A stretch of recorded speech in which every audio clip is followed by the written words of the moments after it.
नन्हे मुन्ने प्यारे से बच्चों को फैंटास्टिकल जर्नीज विद आमिना की दुनिया में खुश आमदीद।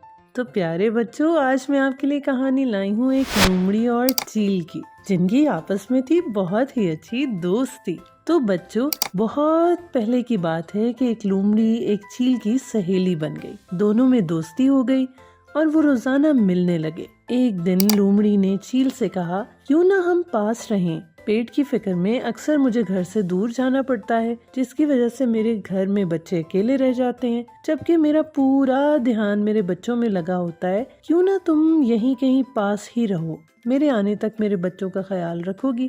चील ने लोमड़ी की बात मान ली और आखिरकार कोशिश करके रहने के लिए एक पुराना सा पेड़ तलाश कर लिया।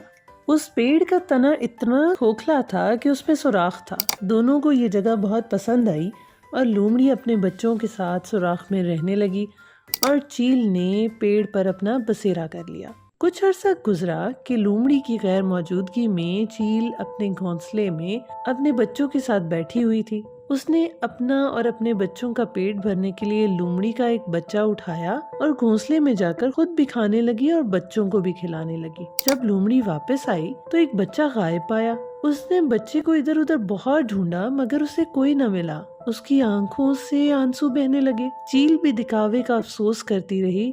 दूसरे दिन जब लोमड़ी जंगल में फिर शिकार के लिए गई और वापस आई तो उसका एक और बच्चा गायब हो गया। तीसरे दिन फिर ऐसा ही हुआ, उसका एक और बच्चा गायब हो गया। चील लोमड़ी के सारे बच्चे खा गई।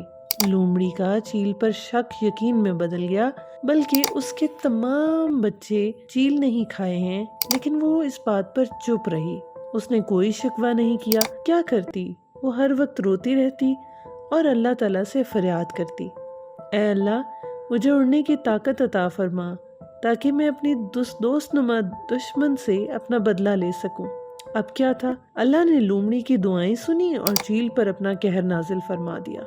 एक दिन भूख के हाथों तंग आकर चील गजा की तलाश में जंगल में उड़ रही थी और एक जगह बहुत ही ज्यादा धुआं उठता हुआ जल्दी से इसकी तरफ लपक गई।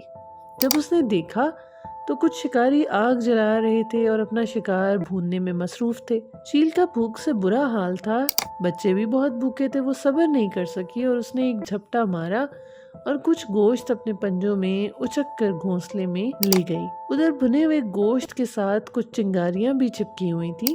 तो बच्चों, घोंसले में बचे हुए घास फूस के तिनकों को भी आग लग गई। घोंसला भी जलने लगा और तेज हवा चलने लगी। घोंसले की आग ने इतना मौका ही नहीं दिया कि चील खुद को और अपने बच्चों को बचा सके। वो तड़प तड़प कर वहाँ से नीचे गिरने लगे। लोमड़ी ने चील के नीचे गिरते ही झट से उसे अपने मुंह में जकड़ लिया और फौरन चबाकर उसे खा लिया। इस तरह लोमड़ी ने अपने बच्चों का बदला चील से ले लिया। तो बच्चों, आपको इस कहानी से ये सबक मिला कि जो दूसरों के लिए गड्ढा खोदता है वो खुद उसमें गिर जाता है। मतलब दूसरों को अगर आप कोई नुकसान पहुंचाना चाह रहे हैं तो एक दिन ऐसा जरूर आएगा कि आप उसे कोई नुकसान भी नहीं पहुंचा सकेंगे और अपना नुकसान भी कर देंगे। इसलिए अक्लमंदों ने कहा है, किसी के साथ बुरा करने से पहले ये सोच लें कि कहीं बाद में खुद को ही ना पछताना पड़े। आप हमारे चैनल को लाइक करें, सब्सक्राइब करें, हमें बताएं कि अगली कहानी कौन सी सुनना चाहते हैं आप। फैंटास्टिकल जर्नीज विद आमिना की दुनिया में।